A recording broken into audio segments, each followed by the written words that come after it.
Hi guys, hello everyone. आज हम लोग डिस्कस करेंगे ऑप्शन बाइंग में क्या क्या रिस्क होते हैं। टिपिकली अगर देखा जाए तो ट्रेडर्स जो ट्रेडिंग स्टार्ट करते हैं ऑप्शन बाइंग से ज़्यादा स्टार्ट करना पसंद करते हैं। तो आइए सबसे पहले देखते हैं कि इसके रीज़न क्या है, क्यों लोग ऑप्शन बाइंग से अपनी ट्रेडिंग जर्नी स्टार्ट करते हैं। नंबर वन रीज़न जो ऑप्शन बाइंग में लोगों को अट्रैक्ट करता है वो है low capital requirement. Capital requirement एक ऑप्शन बाय करने के लिए सबसे कम होती है as compare to buying that particular underlying in cash market और इन फ्यूचर्स। तो आइए हम लोग इसको एक लाइव एग्जांपल के साथ टेस्ट करते हैं। मैं यहाँ पे HDFC बैंक का एग्जांपल ले रहा हूँ। यहाँ पे मैंने अपनी जीरोधा की वॉच लिस्ट में HDFC बैंक जो है वो उसका स्टॉक ऐड किया है जो कि कैश मार्केट में डील करता है। 1519 रुपये का अभी इसका भाव चल रहा है। HDFC बैंक का फरवरी का फ्यूचर ऐड किया है जो कि 1515 रुपये का भाव चल रहा है। और एक ATM का कॉल ऐड किया है 1520 सबसे नियरेस्ट स्ट्राइक प्राइस है कॉल ऑप्शन का, तो वो मैंने ऐड किया है। तो आइए देखते हैं कि अगर हम लोग एक लॉट HDFC बैंक का इन cash market, in future and in option अगर ट्रेड करना चाहें तो मार्जिन रिक्वायरमेंट कितनी लगती है। तो 550 का लॉट है, तो मैंने यहाँ पे 550 क्वांटिटी अगर मैं इसकी बाय करता हूँ तो नीचे आप देख सकते हैं कि 8,35,000 की इसकी मार्जिन रिक्वायरमेंट होगी। So this is a huge money. Generally जो रिटेल ट्रेडर्स आते हैं उनके लिए 8,35,000 का मार्जिन ज़्यादा होता है। तो इसको कैश मार्केट में बाय करना और कैरी करना जो है ये थोड़ा सा टफ हो सकता है। एक शेयर में कोई इतने ज़्यादा पैसे एक टाइम में लगाना नहीं चाहेगा। ये लॉन्ग टर्म इन्वेस्टमेंट के लिए ठीक है। फ्यूचर में बात करते हैं, फ्यूचर्स काफ़ी लोग करते हैं, पर इसमें भी अगर आप देखें मिनिमम लॉट साइज 550 का है। इसके लिए 1.5 लाख की रिक्वायरमेंट होती है। 1.5 लाख कंपैरेटिवली 8.5 लाख की कंपैरिजन में काफ़ी कम है, बट स्टिल 1.5 लाख की रिक्वायरमेंट होती है। और इसमें जो है आप 550 की क्वांटिटी कंपैरेटिवली काफ़ी कम मार्जिन में कैरी फॉरवर्ड कर सकते हैं। तो फ्यूचर एक लेवरेज्ड प्रोडक्ट है, ये हमने देखा। अब आते हैं हम लोग ऑप्शंस की तरफ। अगर हम ऑप्शन बाय करते हैं ATM का 1520 का स्ट्राइक प्राइस का, तो अब आप यहाँ पे देखेंगे कहानी बिल्कुल बदल जाती है। मात्र 10,000 रुपये का इसका मार्जिन का रिक्वायरमेंट है, यानी 10,000 रुपये में आप 1520 की कॉल ले सकते हैं। 550 क्वांटिटी जो एक लॉट जो जहाँ पे 8.5 लाख की रिक्वायरमेंट है वो आप सिर्फ और सिर्फ 10,000 में आप एंटर कर सकते हैं। So this is a huge leverage for people who want to carry such kind of a quantity, जो इतनी क्वांटिटी अपने साथ कैरी करना चाहते हैं पर उनके पास कैपिटल नहीं है। तो वो लोग क्या करते हैं कि ये ऑप्शन बाय कर लेते हैं और उनको लगता है कि इसमें हमारा मोटा प्रॉफिट बनेगा। But things are not so easy, और ये हम लोग समझते हैं कैसे होता है। इस सिचुएशन के दो इश्यूज जो हैं वो मैं आपको इमीडिएटली बता देता हूँ। एक पोजिशनल पॉइंट ऑफ व्यू से बात करूंगा जिसमें हम लोग एक्सपायरी तक इसकी पोजीशन होल्ड करेंगे और उसका मैं आपको कंडीशंस बताऊंगा, और एक इंट्राडे पॉइंट ऑफ व्यू से बताऊंगा। आ जाते हैं हम लोग पोजिशनल की कंडीशन में। अगर मान लीजिए मैंने यहाँ पे HDFC बैंक का एक ऑप्शन बाय करा है, 24 फरवरी की एक्सपायरी है, और इसका मैंने 1520 का मैं ले लेता हूँ, सॉरी 1520 का मैंने यहाँ पे ऐड करके रखा हुआ है। एक लॉट मैंने 24 फरवरी की एक्सपायरी का 1520 का कॉल बाय करा है जो कि अभी 19 रुपये 50 पैसे पे ट्रेड कर रहा है। आप यहाँ पे देख सकते हैं 19 रुपये 50 पैसे का इसका रेट है। तो ऑप्स्ट्रा की जो वेबसाइट है उसमें और जीरोधा का रेट सेम आ रहा है। तो अगर मैं ये बाय करता हूँ तो इसमें मेरा ब्रेक इवन जो निकल के आता है वो ही 1540 रुपये निकल के आ रहा है। यानी कि अगर एक्सपायरी के पॉइंट ऑफ व्यू से मैं बात करूं तो अगर एक्सपायरी 1540 पे भी होती है तो मेरा नो प्रॉफिट नो लॉस रहेगा, मुझे उसमें कोई प्रॉफिट या कोई लॉस नहीं आएगा। जो मेरी कॉस्ट है उसका एंडिंग जो एक्सपायरी प्राइस रहेगा वो उतना ही रहेगा जो कि मेरी बाइंग प्राइस है। वो कैसे?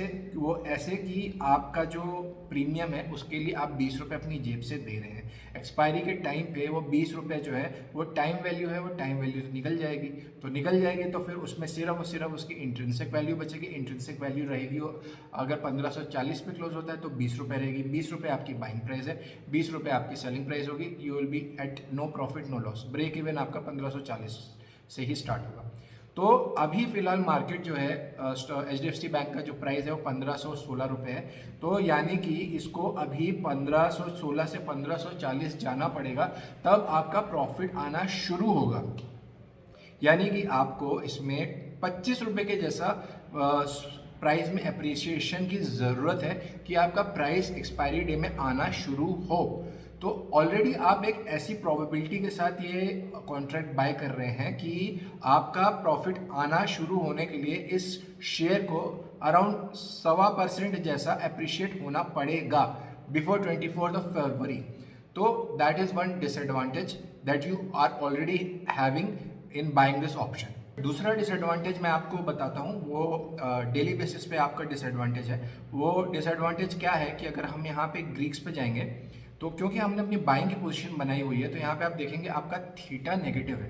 Theta for those who don't know is a time value. Time जो है आपका एनिमी है यहाँ पे, क्योंकि आपने ऑप्शन बाय करा हुआ है. जैसे जैसे आप एक्सपायरी के नज़दीक आते जाएंगे वैसे वैसे इसकी जो वैल्यू है वो ऑटोमेटिकली कम होती चली जाएगी. जैसे गुब्बारे से हवा कुछ दिनों बाद धीरे धीरे निकलती चली जाती है, वैसे ही इसकी टाइम वैल्यू जो है वो निकलती ही चली जाएगी. आज की डेट में अगर एटीएम की बात करें तो एटीएम में इंट्रिंसिक वैल्यू कुछ नहीं होती है, सिर्फ और सिर्फ टाइम वैल्यू होती है. क्योंकि ये एटीएम है तो इसमें 20 रुपये पूरी की पूरी हवा है और आप हवा खरीद रहे हैं. जैसे जैसे अगर ये 24 फरवरी के नज़दीक आएगा वैसे वैसे ये 20 रुपये की हवा 0 रुपये पे एंड होगी on the day of expiry. और दैट इज़ अनदर डिसएडवांटेज, यानी कि एक्सपायरी के दिन तक जो है आपका ये 1540 के ऊपर जाना चाहिए भाव, तब आपको इसमें प्रॉफिट होना शुरू होगा. दूसरा डिसएडवांटेज है कि जैसे जैसे दिन बीतते जाते हैं वैसे वैसे इसके एक्सट्रिंसिक वैल्यू टाइम वैल्यू कम होती चली जाती है और आपका इसमें लॉस होना शुरू हो जाता है. तो that is another psychological problem that you might have कि आपको अपना MTM का लॉस दिखना शुरू हो जाएगा, and that is another challenge. चलिए मैं आपको एक दूसरी रीजनिंग की तरफ लेके चलता हूँ. 550 क्वांटिटी का एक लॉट बाय करने में मुझे 10,000 रुपये लग रहे हैं. अब किसी भी एक स्ट्राइक पे जितने बायर्स होते हैं उतने ही सेलर्स होते हैं. तो जिन लोगों ने बाय किया हुआ है 10,000 पे, यही चीज़ उन्होंने लोगों को सेल भी करी होगी, जिन्होंने पहले सेल मारा होगा और बाद में बाय करके उसे स्क्वायर ऑफ करेंगे. तो अगर हम इसे सेल करने की रिक्वायरमेंट देखते हैं मार्जिन की, तो आप देख सकते हैं कि यहाँ पे 1,40,000 की रिक्वायरमेंट है सेल करने की एक लॉट की. तो एक जगह जहाँ पे बायर जो है 10,000 का अगर ऑप्शन बाय करने का प्रीमियम दे रहा है, मार्जिन रिक्वायरमेंट दे रहा है, और वहीं पे दूसरी जगह सेलर जो है 1.5 लाख रुपए की मार्जिन रिक्वायरमेंट दे रहे हैं. तो मुझे एक बात बताइए कि अगर इन दोनों की टक्कर होगी, दोनों जो है प्रॉफिट कमाना चाहते हैं, अगर बायर 10,000 की वैल्यू पे मार्जिन रख के अगर कोई ट्रेड ले रहा है और अगर सेलर जो है 1.5 लाख की मार्जिन रख के अगर यही ट्रेड ले रहा है, तो इसमें जीतेगा कौन? जाहिर सी बात है जीतेगा तो वही जिसके फेवर में स्टॉक का प्राइस जाएगा. बायर के फेवर में तब जाएगा अगर ऊपर जाएगी, और सेलर के फेवर में तब जब नीचे जाएगी वहीं रहेगी. बट प्रोबेबिलिटी ऑफ विनिंग किसकी होगी? आज की डेट में अगर मान लीजिए इसमें 1 लाख कॉन्ट्रैक्ट्स ओपन इंटरेस्ट इसका ओपन है और 1 लाख कॉन्ट्रैक्ट्स खड़े हुए हैं, तो 1 लाख कॉन्ट्रैक्ट के हिसाब से पैसा जो लगा हुआ है 10,000 की मार्जिन रिक्वायरमेंट के हिसाब से बायर्स का लगा हुआ है, और वहीं में सेलर्स का पैसा लगा हुआ है 1.5 लाख की मार्जिन रिक्वायरमेंट के हिसाब से. यानी कि 15 टाइम्स ज़्यादा मार्जिन रिक्वायरमेंट दी है सेलर्स ने. तो बड़ा पैसा किसके पास है? 15 गुना ज़्यादा पैसा किसके पास है? ऑब्वियसली सेलर्स के पास है. तो क्या वो इतनी जल्दी इतनी आसानी से हार मान लेंगे? क्या उनके पास एटलीस्ट कुछ एडवांटेज होना चाहिए ना, तभी वो 1.5 लाख रुपए लगा रहे हैं. नहीं तो वो भी 10,000 की मार्जिन रिक्वायरमेंट पे एक लॉट बाय कर सकते हैं. क्योंकि वो नहीं करते हैं, क्यों इसलिए नहीं करते हैं क्योंकि उनको कुछ ऐसी चीज़ें दिखती हैं, ऐसे यूएसपी दिखता है, ऐसा प्रोबेबिलिटी ज़्यादा हायर उनके फेवर में लगती है सेल करने में, जिसकी वजह से वो करते हैं ऐसा. तो अब आप लोग सोच रहे होंगे कि अगर ऑप्शन बाइंग में ये डिसएडवांटेजेस हैं तो भी ऑप्शन लोग बाय क्यों करते हैं? क्या ऑप्शन बाइंग करनी नहीं चाहिए? ऐसा बिल्कुल नहीं है. ऑप्शन बाइंग जो है ना, मेरे हिसाब से सबसे डिफ़िकल्ट स्टाइल ऑफ ट्रेडिंग है अगर आपको इसके बारे में अच्छे से जानकारी नहीं है. पर्पज़ ये है ये वीडियो बनाने का कि आपको ऑप्शन बाइंग के साथ जो रिस्क एसोसिएटेड है इसकी पूरी जानकारी होनी चाहिए. ऑप्शन बाइंग में हाँ थीटा डीके होता है, ऑप्शन बाइंग में हाँ पोजीशन आपके फेवर में भी जाए तो भी लॉसेस होते हैं. तो ये सारी चीज़ें आपको समझनी चाहिए. तो क्या ऑप्शन बाइंग में पैसा बनता नहीं है? ऐसा बिल्कुल नहीं है. हमारे इंडस्ट्री में ऐसे ऐसे बड़े बड़े लोग हैं जो कि ऑप्शन बाइंग से बहुत ज़्यादा पैसा कमाते हैं. And let me tell you, option buying का जो ROI है, अगर आप उसको सही तरीके से अच्छे तरीके से इम्प्लीमेंट करके अगर ये वाला ट्रेडिंग करते हैं तो आप सबसे ज़्यादा पैसा कमा सकते हैं. इसका जो ROI है, क्योंकि आपकी कैपिटल रिक्वायरमेंट बहुत कम है, 10,000 से एक लॉट से स्टार्ट कर सकते हो आप, तो इसमें आप अपना ROI काफ़ी बड़ा जनरेट कर सकते हो क्योंकि आपकी कैपिटल रिक्वायरमेंट छोटी है. 1.5 लाख की ROI के साथ अगर ऑप्शन सेल कोई करता है तो उसे 100% की रिटर्न जनरेट करने के लिए 1.5 लाख कमाने पड़ेंगे. तो गाइस, अगर आप मेरे से ये पूछें कि ऑप्शन बाइंग किसको करनी चाहिए, तो मेरा जवाब ये रहेगा कि ऑप्शन बाइंग उनको करनी चाहिए जो दो चीज़ें पकड़ सकते हैं। पहली चीज़ होती है ट्रेंड, और दूसरी चीज़ जो सबसे इंपॉर्टेंट होती है वो होती है मोमेंटम। देखिए, ट्रेंड आइडेंटिफाई करना कंपैरेटिवली इजी है। अगर आप मेरे को भी पूछेंगे कि ये फलाना स्टॉक चार्ट्स में कैसा दिख रहा है, बुलिश दिख रहा है, बेरिश दिख रहा है, तो मैं आपको उसका मीडियम टर्म का ट्रेंड बता सकता हूँ मूविंग एवरेजेस वगैरह देख के कि हाँ, चार्ट पे बुलिश दिख रहा है, बेरिश दिख रहा है। पर ऑप्शन बाइंग में ये चीज़ काम नहीं करती है। अगर मान लीजिए मैंने बोला है कि HDFC बैंक बुलिश दिख रहा है और इसकी बुलिश ट्रेड होती है कॉल खरीदना, पर अगर कॉल खरीद के 24 फरवरी की एक्सपायरी की, अगर उसकी जो बुलिशनेस है 24 फरवरी के बाद अगर शुरू होती है, तो ऑप्शन बाय करने का फायदा क्या होगा? वो ऑप्शन तो जीरो हो जाएगा। तो ट्रेंड के साथ साथ मोमेंटम जो है पकड़ना सबसे ज़्यादा ज़रूरी है, उससे भी ज़्यादा ज़रूरी है ट्रेंड आइडेंटिफाई से।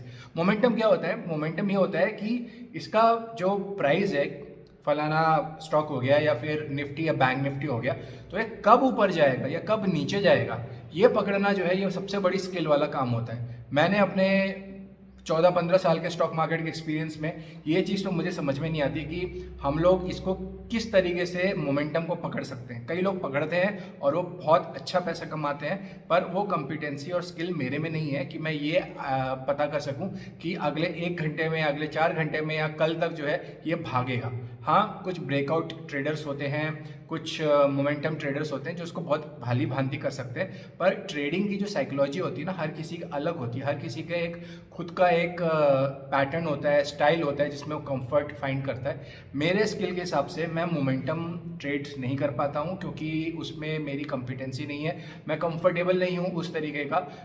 और जो लोग इस स्किल में और इस तरीके की ट्रेडिंग में कंफर्टेबल हैं, वो ऑप्शन बाइंग करके काफ़ी अच्छा पैसा कमा सकते हैं।